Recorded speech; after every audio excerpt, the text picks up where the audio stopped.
it was a long day, and we knew that the first team was a bit ahead of us initially, and we knew that if we just keep pushing, we might be able to catch them along the way, because it's going to be a long day. A lot of things can happen, and as Desirée had that previous experience of how long the course is and what can happen during the day, I felt confident that we could take the win. We could go for the podium.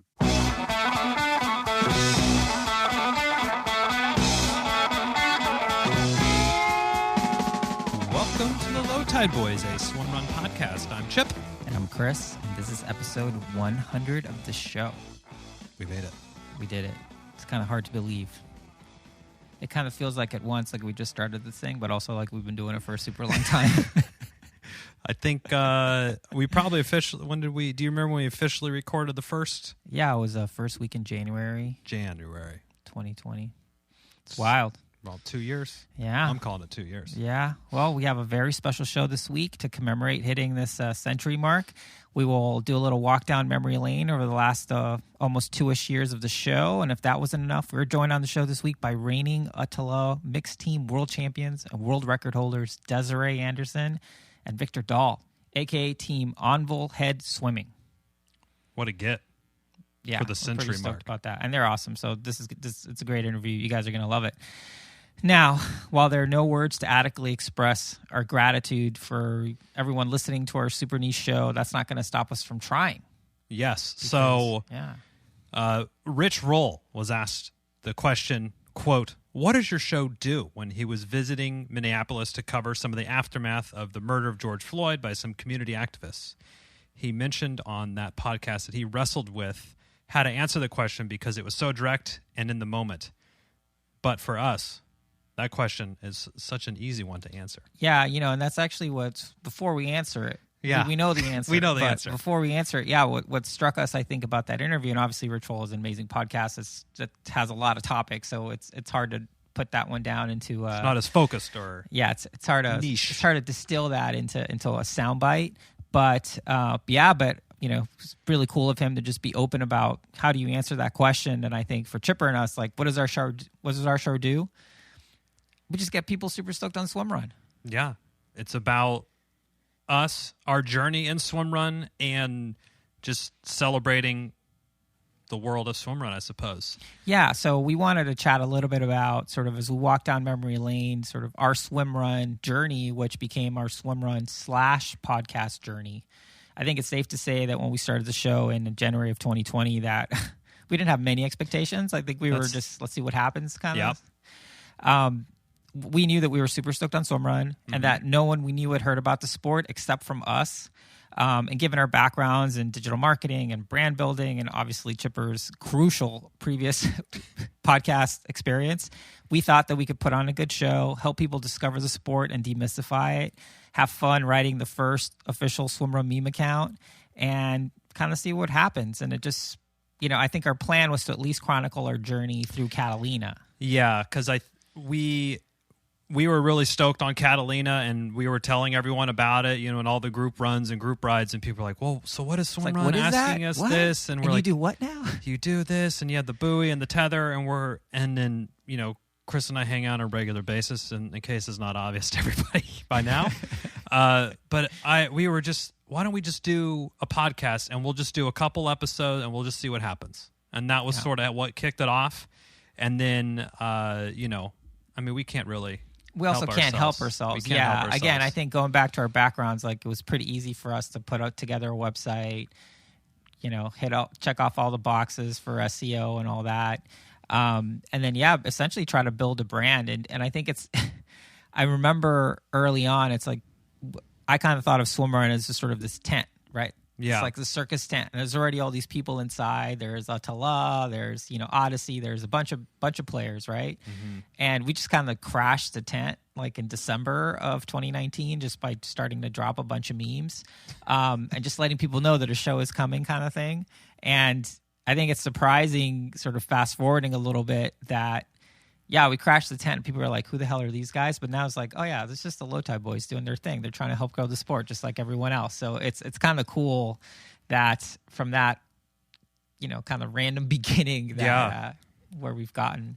Yeah, absolutely. And when we kind of set out to launch the show, I don't know if we originally thought, it's going to be an interview style show or more informative or whatever, but I never feel comfortable with the guests and that sort of stuff. So I was like, oh my God, who are we going to ask to be on this thing? And it seemed like such a huge thing. Luckily for Chris, that's sort of in his wheelhouse. So that was great. But we had a few guests that we wanted to kind of call out and just share some great memories that we had. And obviously we were studying and we were trying to learn more about ÖTILLÖ Catalina. And that's how we came across the Swimrun Monks and Team Envol Baywatch. We both put DMs out to us. Hey, we either have or we're going to have a Swimrun podcast. Do you want to be on it? Yeah. And talk about ÖTILLÖ Catalina and training and everything. And they were down, so that was really cool. And we hit it off with them. I felt we hit it off with them from the get-go. Sure. Yeah, I mean, we're still friends with them. Yeah. It's funny because I feel like all those old episodes are sort of like, if they agreed to be on the show, it was more of like, yeah, why not kind of answer to it. Like, I got nothing else to do on like Wednesday Michael night. Lazinski, Kelly O'Mara, who's now, editor of Triathlete Magazine, it's just a bunch of stuff like that. So it was kind of funny that I feel like the first guest that we got where we felt like it was a get was Christopher Sundberg, co-founder of ARC Sports, the most interesting man in swimrun, as far as I can tell. And while this interview also probably falls into the why not reasoning and why they came on, I mean, we just always thought that ARC was so cool for replying to our DMs. I mean, we DM'd Roca. I mean, we DM'd everybody. Yeah, we hit first. everybody up. And they're really the first ones to reply and be kind of into it. So, we mentioned it before, but ARC will always have a special place in our hearts for saying yes. Yeah. And, And that episode, I remember that one very specifically because I remember being really excited a couple days before and sitting and talking with you in the garage here at Studio G, as we like to call it now. It's been elevated to the studio now. And we're like, oh my God, I can't believe we got someone from a brand. I can't believe they responded. We prepared questions. We had it all lined up. But then this is totally peeling the curtain back. But Christopher had flown to New York. So he was in the U.S., so we didn't have such a crazy time change. But he was in New York, and he can only talk at 9 a.m., I think. So that was 6 a.m. Pacific. So we were up early. And for some reason, we had some sort of a software issue where only one of the mics was working. So Chris and I literally for the whole interview would pass the mic back and forth on who was talking because we couldn't get our second mic to come online for some reason. So that will probably always stick out. That's probably the most organized interview without talking over each other because we literally couldn't. Yeah. But yeah, I mean, so from those humble beginnings, we end up going to Catalina, and I think that's when we began to realize that we may have started something when literally some quote unquote fans came up to us on the ferry to show us their pool buoys. So shout out Colleen, Libby, and Tori. And yeah, I mean, that was a really funny encounter. And I mean, super fun, obviously, but just kind of like, just really surprising. It was the first time, and it continues to happen every time. Maybe I'm not as taken back this time, but when that happened, I was like, I don't think my wife or anyone's going to believe me when I tell them that someone wanted to pose with wanted us to with their take pool a picture with us or wanted to show us a pool buoy because that's all we talk about and everything. So it was just such a surreal thing. That whole weekend, like you mentioned, just got crazier and crazier, not even including the race, just only on the Löw Tide Böyz. I mean, crashing the ÖTILLÖ wine and cheese party. That was good. And then there is when we sort of bumped into our good friend and brother Adam Skolnick, our favorite journalist as well. Yeah, forever. At forever the favorite. ÖTILLÖ Arc Wine and Cheese soiree. Yeah. And we showed up all decked out in Löw Tide Böyz gear and ended up at the end of that quoted in the New York Times about the recap of ÖTILLÖ Catalina. And again, such a crazy experience. Never in my wildest dreams would I ever think that something I was involved in, let alone personally myself, would be in the New York Times.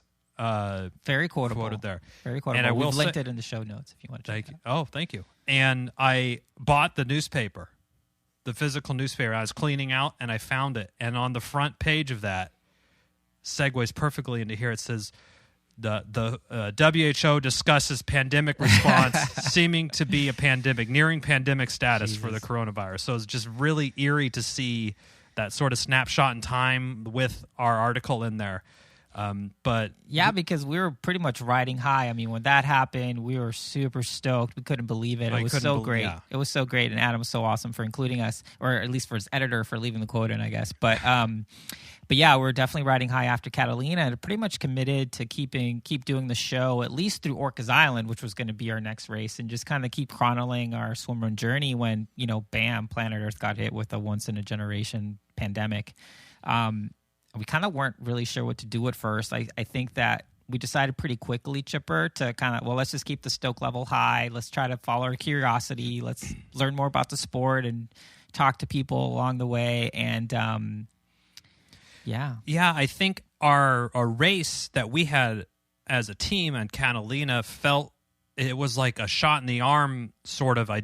It was really motivating, and it made me really hungry to kind of want to learn and take on more swimrun knowledge, or as we've been kind of talking about, swimrun IQ. And I think as we talked to more and more people, we just kept learning more and more. We just felt like sponges and just kind of soaking up all this. So we were also fueled by the curiosity. Yeah, actually, I I'd forgotten. I think like right after we crossed the finish line, I was like, I want to come back next year and do better, kind of thing. Yeah, I mean, I think that's definitely was a turning point for our sort of personal or team swimrun journey, but I think also for the show, because along the way, we started the Gear Talk show with Annie and Brooke, who came on the show pretty early on from the Swimrun Labs, who we love. And, we geek out with them about all things gear and help answer questions that we started getting from people, which that was a surprise as well. People asking us for advice. And what socks should they wear? Yeah. We'll tell you. Yeah, exactly. So we ended up launching a YouTube channel to share more info. Our meme account found new levels of ridiculousness. I mean, there's over 1,200 memes about swimrun. And making fun of triathlon, probably 50 of them. But yeah, I mean, it's just kind of wild. It really is. And the fact that everything just kind of has kept going and building and growing, and all the support and everything, it's amazing. It's amazing. Yeah, it is. So, fast forward to now, I think it's safe to say that the show is a quote unquote thing. We've tried to foster community wherever we could. We've made friends from all over the world. We've gotten better at swimming and running, which is cool. Yes. And I think our love for the swimrun community just keeps blossoming. I mean, it's definitely a labor because it's a lot of work to do this, but it's definitely a labor of love. And true. Yeah. So with that, we have to give sort of the longest shout out segment in the history of the show.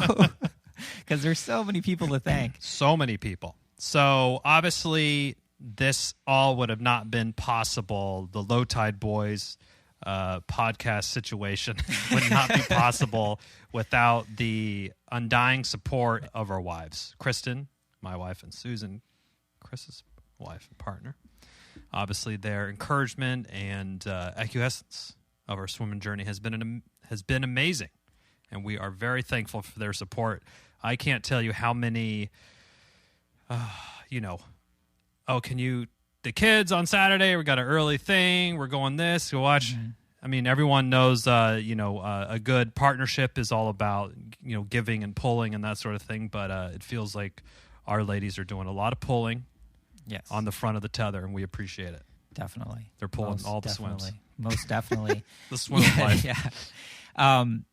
Also we have to thank the support that we've gotten from all the races and brands, including ÖTILLÖ, Odyssey Swimmer, and Arc Sports, Frank Paddle, Precision Hydration, and so many others that have just been amazing. I mean, it's inspiring us to see so many companies trying to grow the sport of swimming in the right way, and to kind of see, like, we see their value, and we're just stoked to kind of be riding those coattails as the sport continues to grow. Yeah, and we love sort of showcasing companies that are doing it right and all this stuff. So also for everyone that keeps sending in ideas about, this race popped up here or there, we love to hear that, because we do try to promote that up and out where we can to help it all get better. And of course, this all couldn't have been possible without a giant thanks to all the show guests that have agreed to come on the podcast. Yeah. And some of that is most of them one-timers. We have several guests that have been on multiple times. I think the Boston Red Sox, John Stevens has been tapped multiple times. Yeah, Lars Fanny, has been on multiple times. Oscar, Helen, CEO of ARC.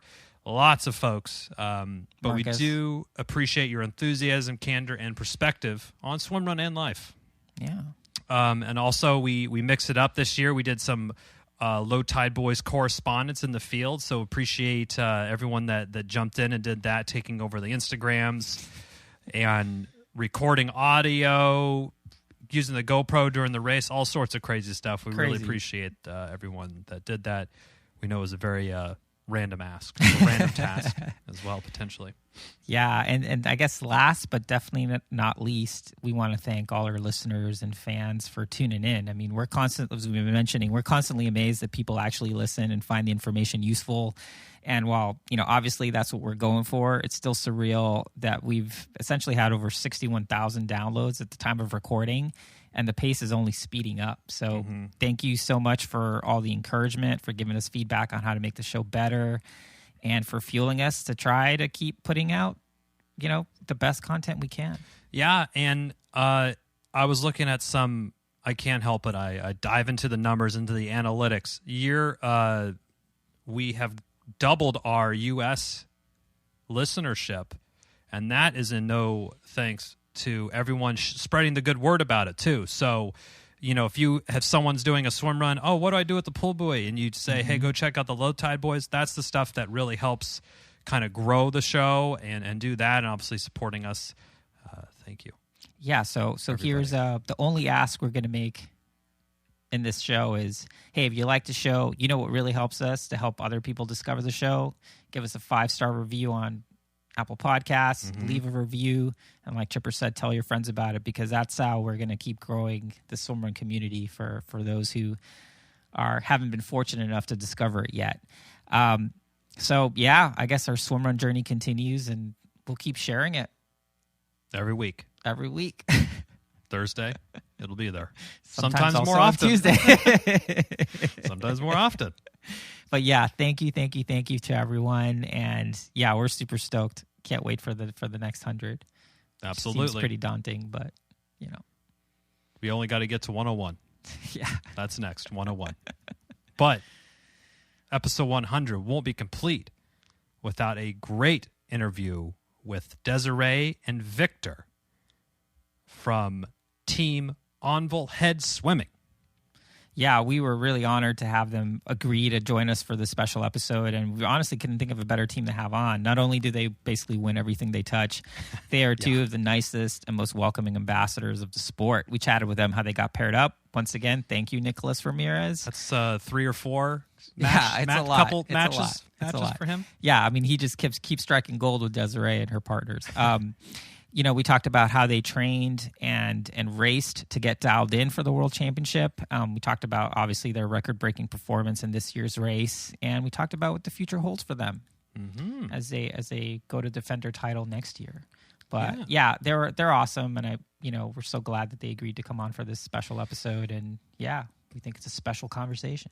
I thought it was cool how you have Desirée, who's a world champion, multi-time world champion in the female mixed category or female category, then joins a relatively newcomer with Victor, and then they go on to dominate.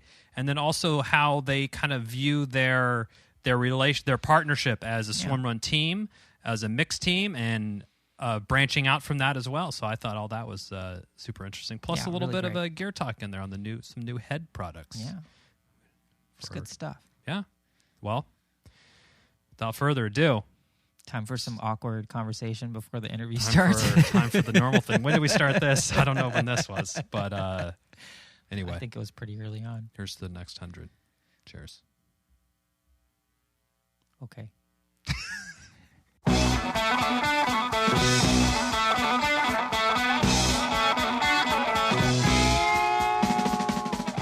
are super stoked to have back on the show Desirée Andersson, and for the first time, Victor Dahl. If you don't know who these two are, then you're just not paying attention to swimrun, because they are essentially the world record holders in the mixed division at the ÖTILLÖ the Swimrun World Championship, and also have just been winning everything that they've entered. So welcome to the show, guys.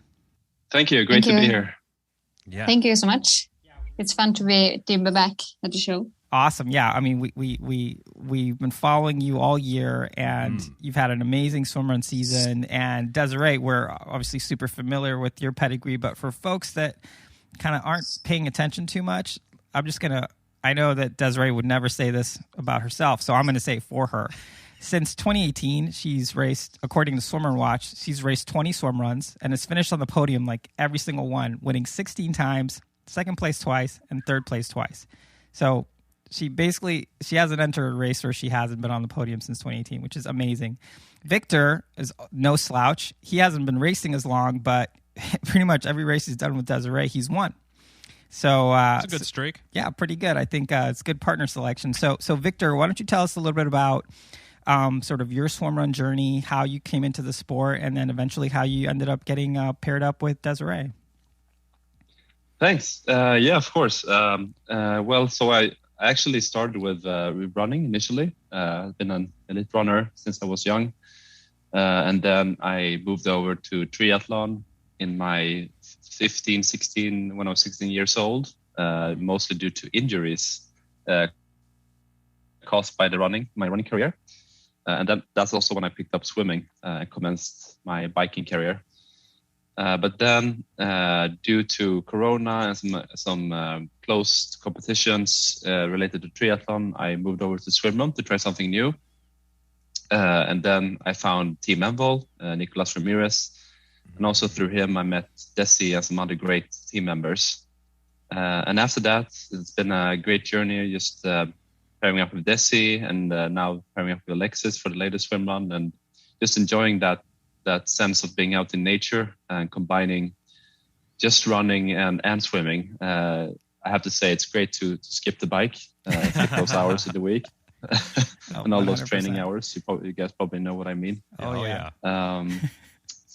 And just that sense of racing together with someone else and sharing that experience is something that's really appealing to me.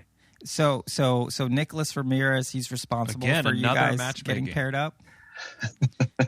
I have to thank Nico.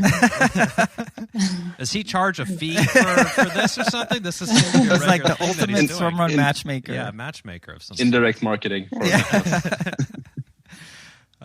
We just had Alexis and Sabrina on as well a couple weeks ago, and same situation, except that one went beyond Swimrun partnership as well. So he's got an eye for this sort of thing.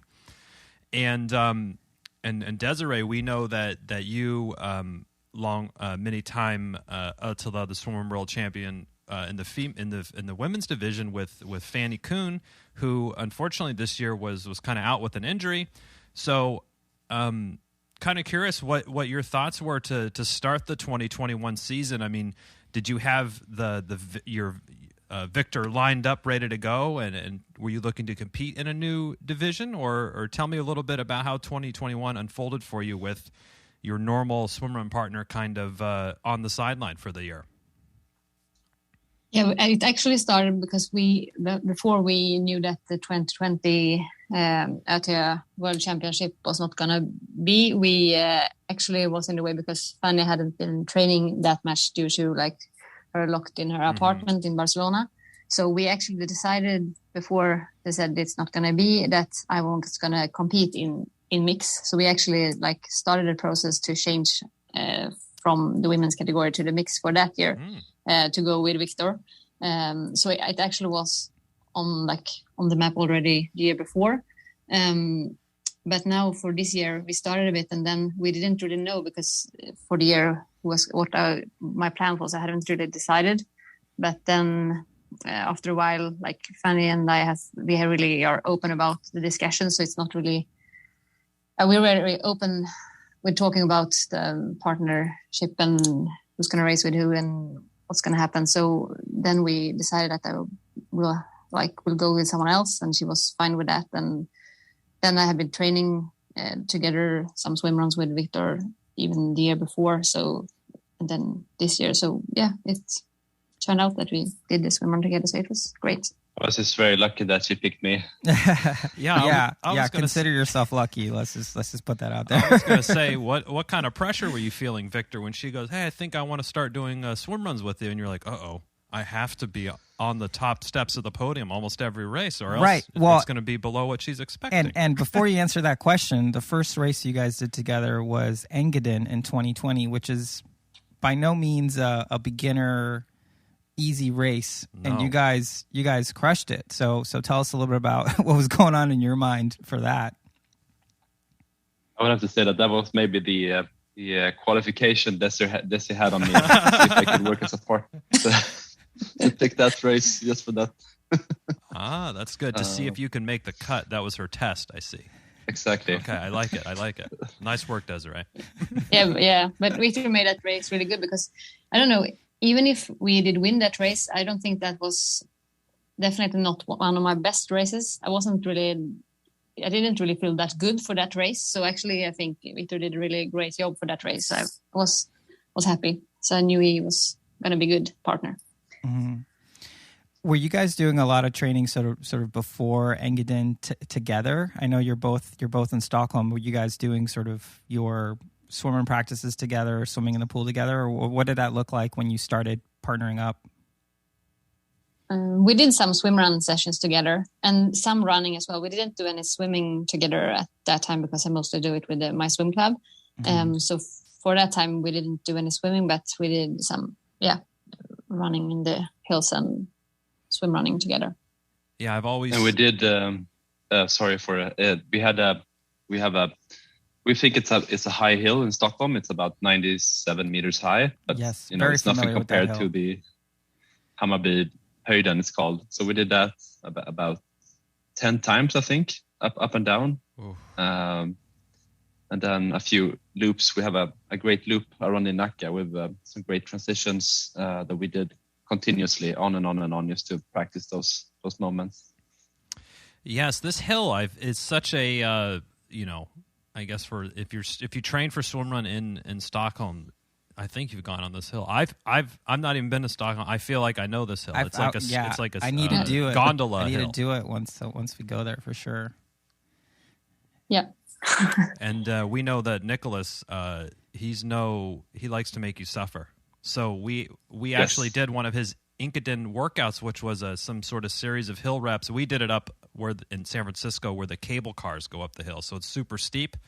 So cable cars, that's where we did it. But it was on the road and it's not as scenic as probably this hill in Stockholm. To quote Nicholas, it's just up, up, up. And cool. Sounds like him. Yeah. Yeah. Oh, thank you. Yeah. So you do Engadin in 2020. You're getting ready to do 2021. You decided you're going to, obviously qualify for the World Championship, no problem.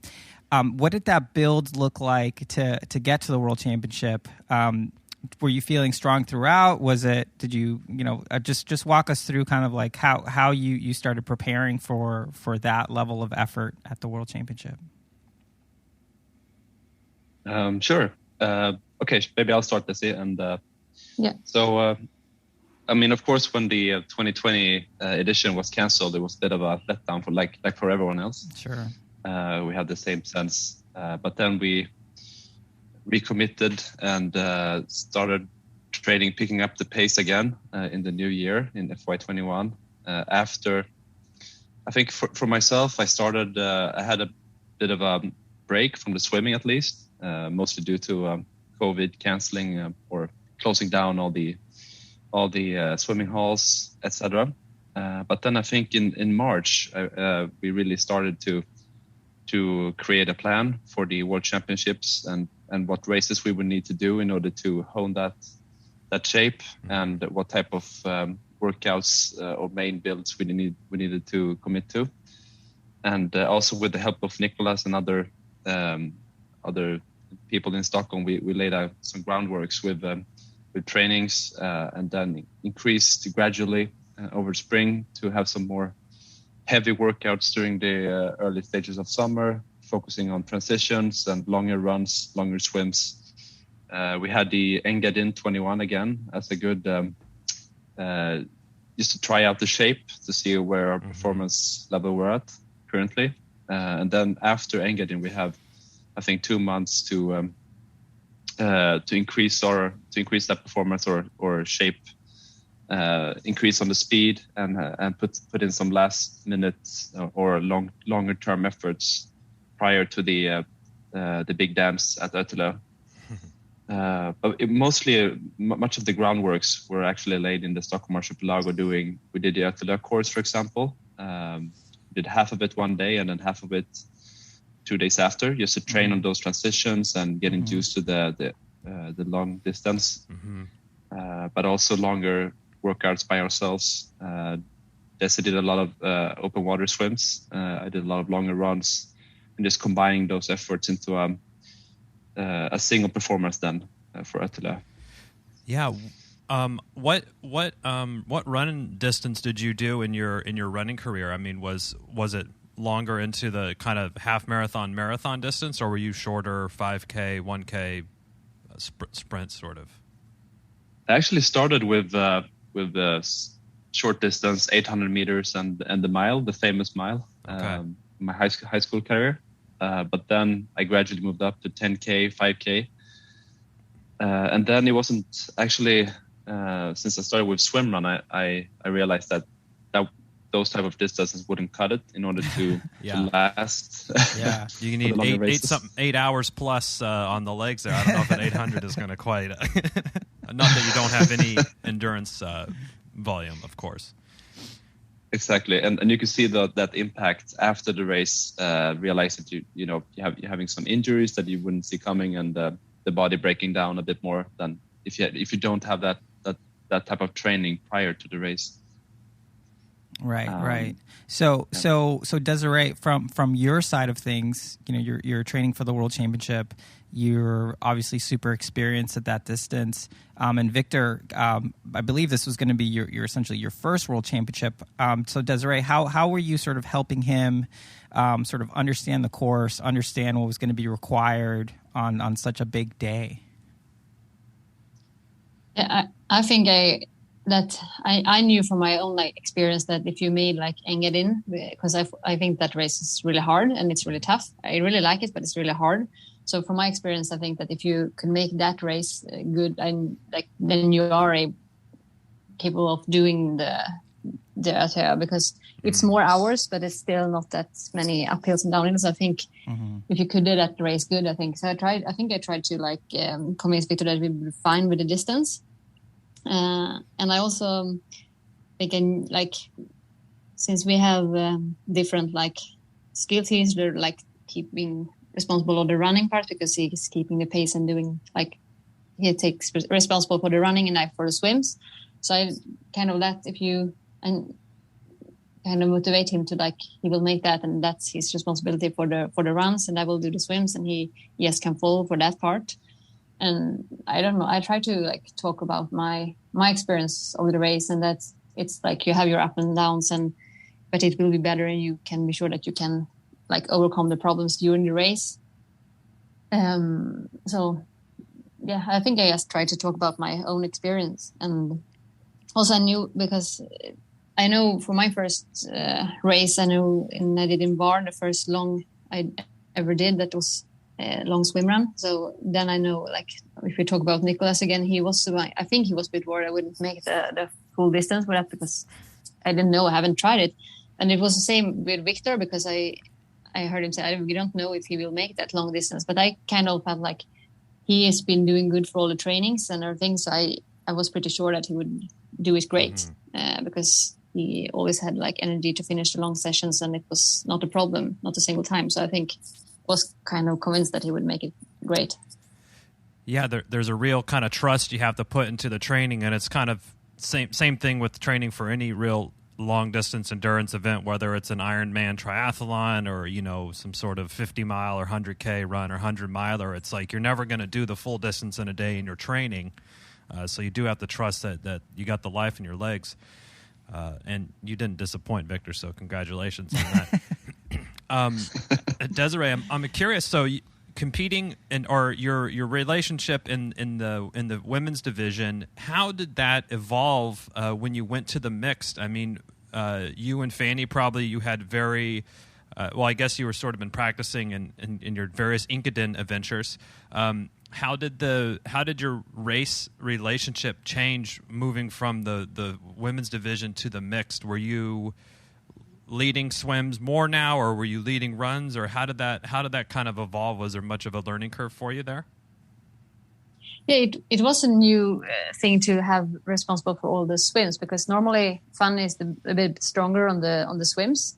So even if we share the swims, I think maybe he's responsible for most of the swims and I'm behind. Even if we don't use a rope, I'm most of the time behind her for the swims. So now I had to do all the swims. So I think the first two races we did together, especially the first one, it felt a bit harder to do the swims because I had to get a pace and do it. So the swims felt a bit harder, and then, but also the rounds. I found it really motivating and fun to run behind Victor because he's super fast, obviously. So it's really fun and motivating for me to try to be even better in my runs. So it motivates me to run faster. So I think that's given me a lot of energy too. So I think it was, and it became better because we have really clear plan for I'm doing the swims and he doing the runs. So for that, it's I think it's good. It's a good team because it's really clear what our responsibilities are. Yeah. So can you walk us through? So you qualify for the World Championship. You race the World Championship. You break the course record in the mixed division. This year's race, it looked like the mixed division was more competitive in terms of teams being stacked up than they have been in the past. And Sabina and Alexis came in second. They weren't too far behind you guys. So can you walk us through kind of how that day unfolded and what it was like to race sort of in a pack for the first time with the mixed folks around you?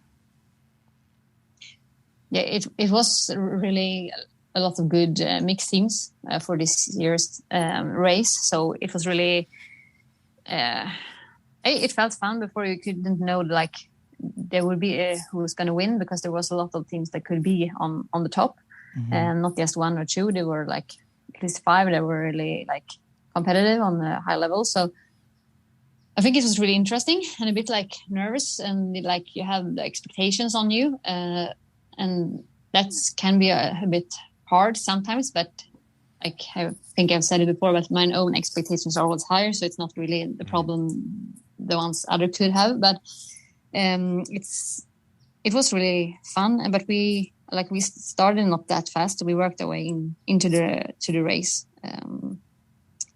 I think we did the first swim quite good, but then I have my weak part on the first islands. I always get a bit stressed, and everyone goes so fast, and on the first really technical islands.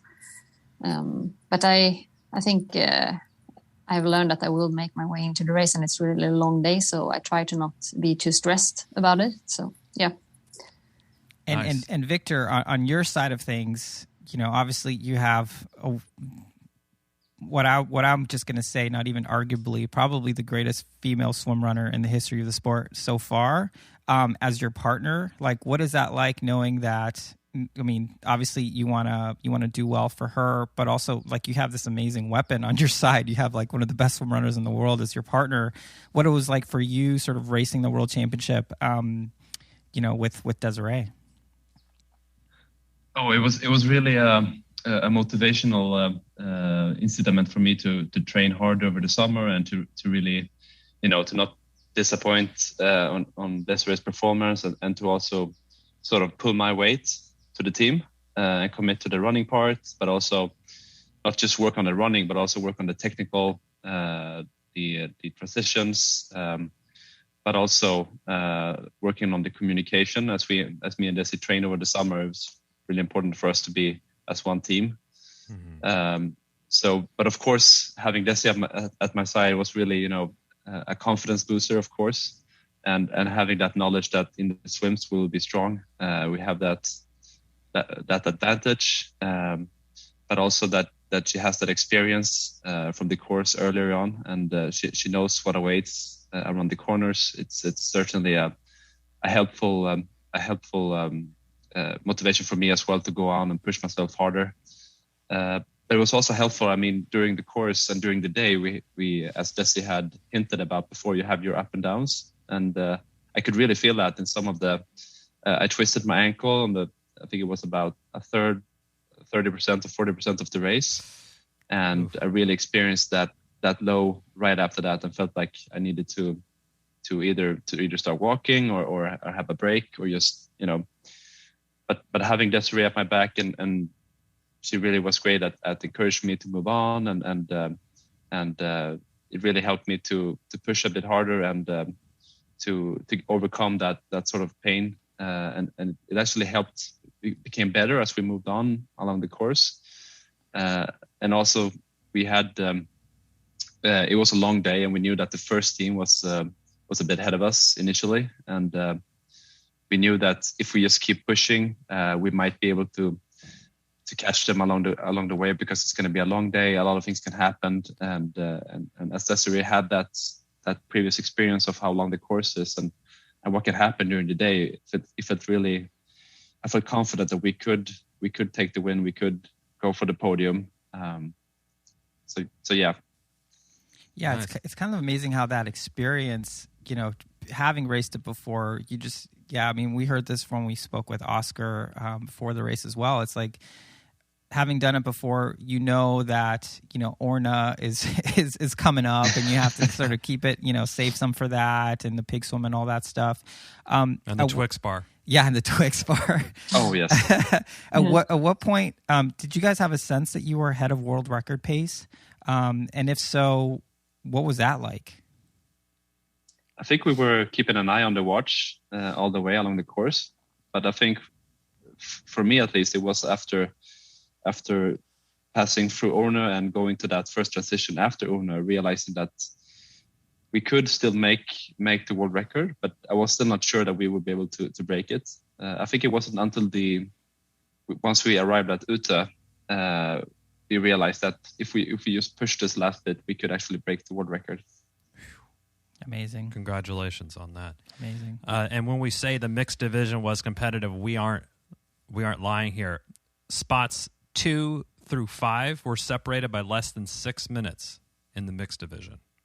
This is on an 8.5 hour plus race, so this is pretty impressive in the terms of competitiveness for the mixed division. I mean, all categories are competitive, obviously, but just get a sense on how competitive the fight for the podium is there. Again, like Chris mentioned, we hear that the first bits of the ÖTILLÖ are very technical, and again, from Oscar's sort of course preview that he helped us with, he goes out there a lot and is practicing on those really technical trails. Is that part of what your kind of training camp, if you will, doing the course broken up over 2 days, was to help familiarize yourself with that, especially for you, Victor, if you haven't been out on the course too much? Yes, that was definitely the plan. We had 2 long days doing 50% of the course each day, just trying to, specifically those technical parts, getting an idea how that works, how we should laying out the strategy, how we should, where we should push, where we shouldn't push, but also getting more familiar with the course. So it's not just, so you're a bit familiar once you arrive on race day. Desirée has done it before, but for me, it was really, really helpful to commit to do that prior to the race. Yeah, I think being ultra familiar with the course is an advantage like seemingly no other. I think that will actually outplay a fitness gain or fitness.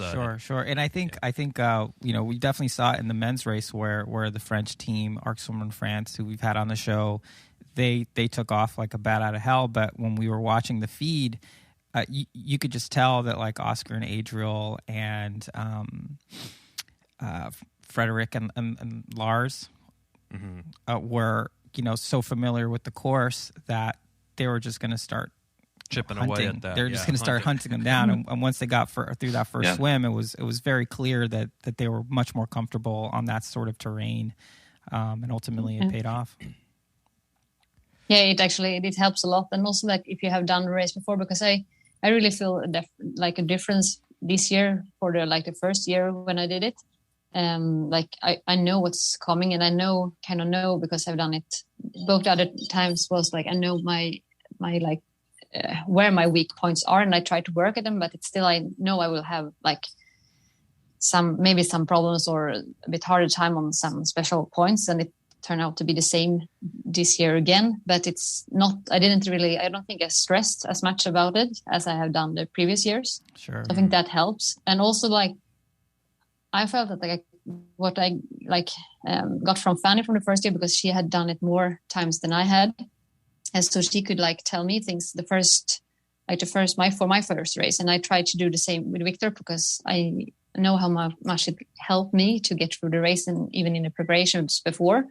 So that was why I tried to like tell Victor like the same way that I have learned from Fanny that helped me. So it actually helps to have someone that had done it before.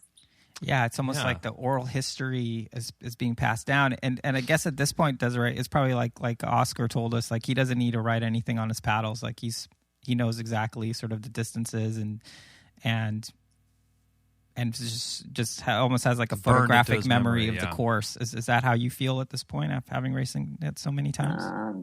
No, I haven't done it as many times as he has, and I haven't. So I still have it on my paddles, and I don't know everything. So I as good as he, and maybe as Nicholas knows it's as good, really good as well. So there are some that knows it much better than I do. So I don't know it that good, but I know like kind of what parts are coming and how they like normally turn out to be. Gotcha. I would need a book on my paddles to figure this thing out, and then I'd have a second paddle to like for the pronunciation of the island. It would be a whole thing. It's like, we don't even, we think we know what island we're on, we just can't pronounce it. We just can't say it right. There's one clip that I think was in the ÖTILLÖ team, the media team that put together the really nice video this year, and they had a special one just for the mixed, or for every category. And I thought your guys' video was so great, but there was one clip in there that just, I think, really exemplifies the swimrun community aspect. Your former partner Fanny was there. I think it was on Orno, and she was at one of the aid stations. And you two come blistering through, and she is screaming and just ecstatic when she sees you, Desirée, like a kid getting a new puppy for Christmas. She was so excited to see you, and I thought that was so awesome that she was cheering you on so hard, like it was her in the race, kind of. And obviously, you guys are still great friends and everything, but that was just a great moment for people to go and dig through on that video that ÖTILLÖ put out about the mixed category and the Swimrun World Championship. Yeah, it really helped, because I was really happy to see her, but she actually was at some point before that as well. So that was when she got really excited, because we were suddenly in the lead after being like 5-6 minutes behind. So that was kind of put some extra to her excitement.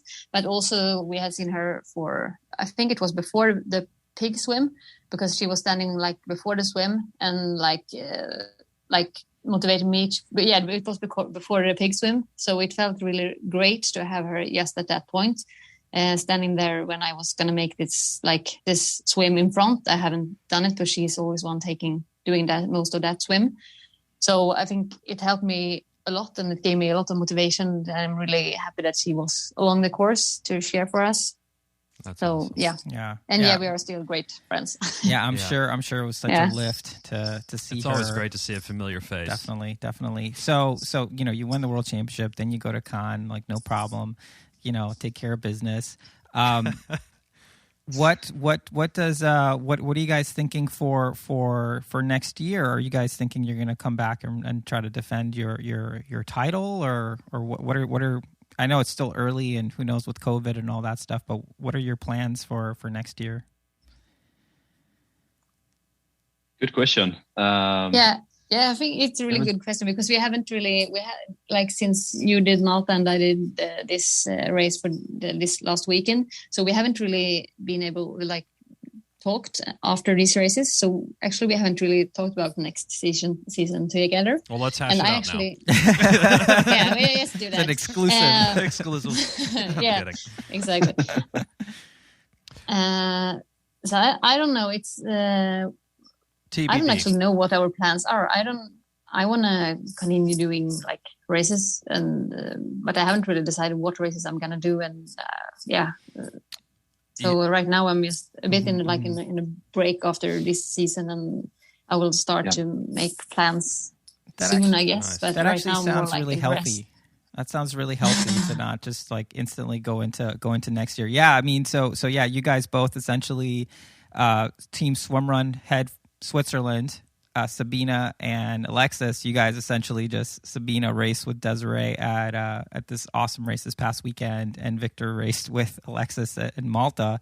That must have been pretty fun to just keep the team Envol connection, but try out different partners and do a different division. Definitely, and that's what I love about swimrun, that you can do that and share the experience with someone else and strengthen that relationship a bit. And it's also that we have been competing against each other for the last couple of 2 years, and it's just great to be able to race together in a different constellation and experience that together. And I really think that helps in strengthening our friendships, but also in keeping the Team Envol blue colors flying high. Yeah. No, I mean, I think that's a great way to put it. And Sabina, Desirée, was that the same experience with racing with Sabina? Yeah, it was great. We had a great time for this weekend for the race. So I think it's really interesting how well it always like turns out to race with a new partner. I think I have I probably have had, I don't know how many partners I've had, but over the last years, but it's quite a lot I've tried. So, and it worked really, like always really well. So I think it's really interesting how you can make it together with different persons, and you get to know them better during the race if you didn't before, and then you get a lot of new experience from racing with someone else. But not said, I will really like to do more races again with Victor, because I think it was like, I really liked it. So it was really great time racing together. So I think we definitely would race together next year. Great. Yeah, that was a bit nervous. You wouldn't say that. All right. Yeah. Okay. Yeah, off the hot seat. And diamonds sharpen diamonds. That's what we know. So you guys just up in the top of the podium, just keep rotating partners there. Yeah, and so Victor, were you feeling pretty fresh after the World Championship? You just roll it right into cons, or were your legs feeling the big effort there for the 8 hours on the archipelago? Oh yeah, I mean definitely. I mean the first week was a bit I would say couch mode. I had and I also had my ankle was or feet was twice the size as before the race due to the. Today it wasn't that Matteo's level who he broke his foot, but it was still like quite bad shape. So I was just taking it easy, doing some light swimming. We have a great swimrun gang here in Stockholm, Chronicle Swimrun. Usually combining swimming with some great fika or breakfast afterwards. So just doing some social events and talking my language. But that's why you should come to Stockholm. Yeah. Oh yeah. I'm getting my ticket now.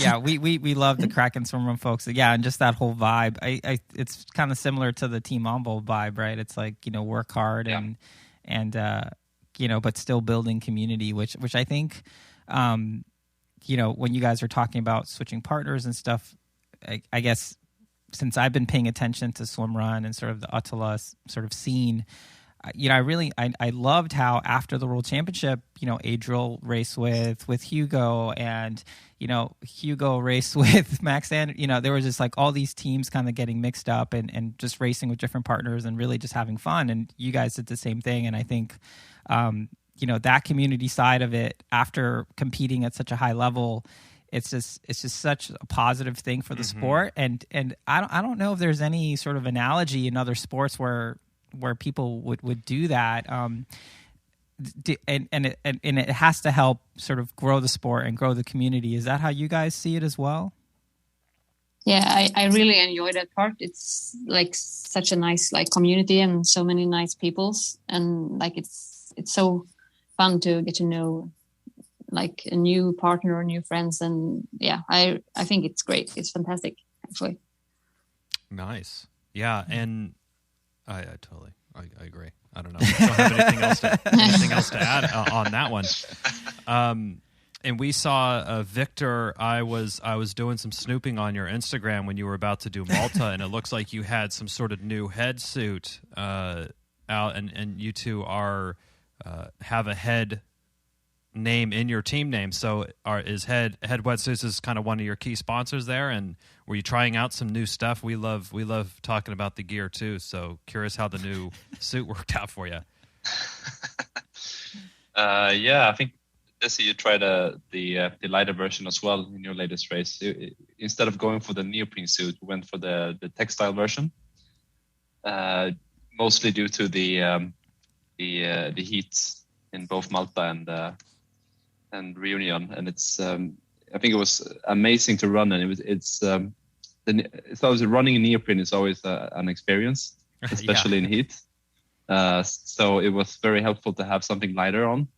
You do maybe sacrifice some seconds in the swimming, but I think when it comes to those long runs, I think you will make that up, and it really gives you a feeling of a connection to the triathlon light suits, very light and flexible and easy to run in. Yeah, as a runner, with the running background, you must really like the sort of freedom that your hips and legs are feeling during the race, as opposed to fighting against all those millimeters of neoprene. Oh, it was amazing. I think my legs were screaming of joy the first kilometers. Still screaming, not the last kilometers. But I love it. There was a different reason the last kilometers, but I love it. So you guys are, it's off season. When are you going to kind of start dialing up? I guess you got to figure out your race calendar, but typically, so you finish your season. Like, what does a typical off season look like for you guys?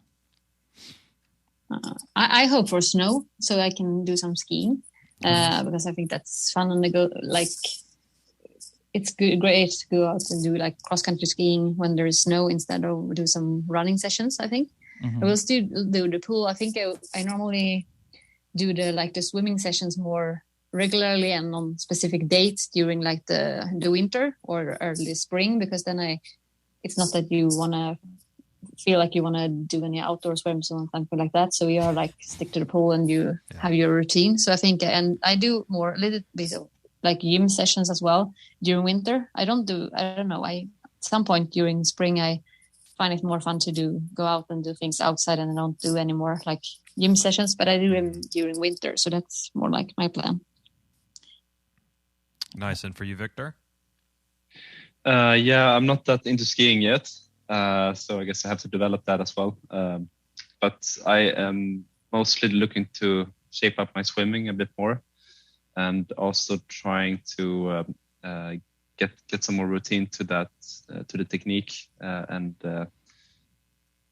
actually trying to join some of Desiree's swimming sessions as well in the Police and Swim Club to improve my swimming, hopefully. But then I think also laying some effort into the I still want to go under 31 on the 10K. So I think that's my goal as well for the next year. Wow. Nice. That's impressive goal. Will you have me on? I wonder if I can join you for that on the line. Maybe can you make it with me? Yeah, maybe you can tow. Yeah, you can tow her. Let's do it. That'd be awesome. Well, you guys, this is our 100th episode of the show, and we're so grateful that you guys came on and spent it with us. I mean, it's unbelievable that we've even made it 100 shows, and to consider you both friends and you being so willing to be on the show, it just really means a lot to us. We think you're obviously amazing ambassadors for the sport, and we're huge fans. So we just want to thank you from the bottom of our heart for coming on the show and sharing with us how your year went. Thank you as well. You can just echo what you said about this podcast. It really does a lot for the sport. Oh, thank you. Really appreciate that. And really happy to be on your special 100th episode. So you're doing a great job for the Swimrun. It's always fun to listen. Thank you so much. Thank you. And I am your biggest fan, Desiree. So just in case there was any doubt, you're a my poster in hero. his room. You're my hero. So yeah, thank you guys so much. Enjoy the rest of your day, and yeah, hopefully we'll see you in Catalina or in Sweden at some point next year. Great. Thank you. I hope so. All right. Yeah. Thank you. Okay, bye. Thank you.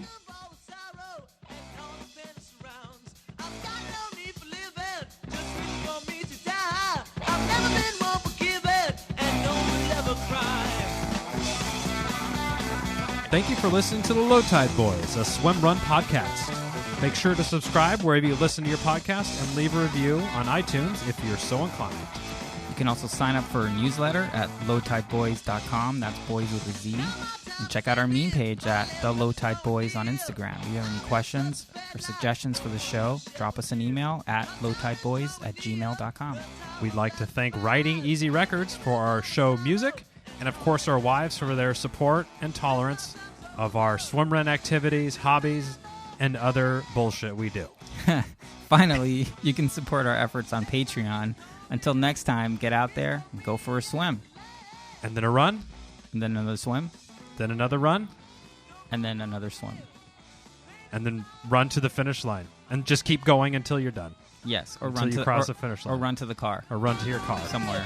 Just keep running. Peace.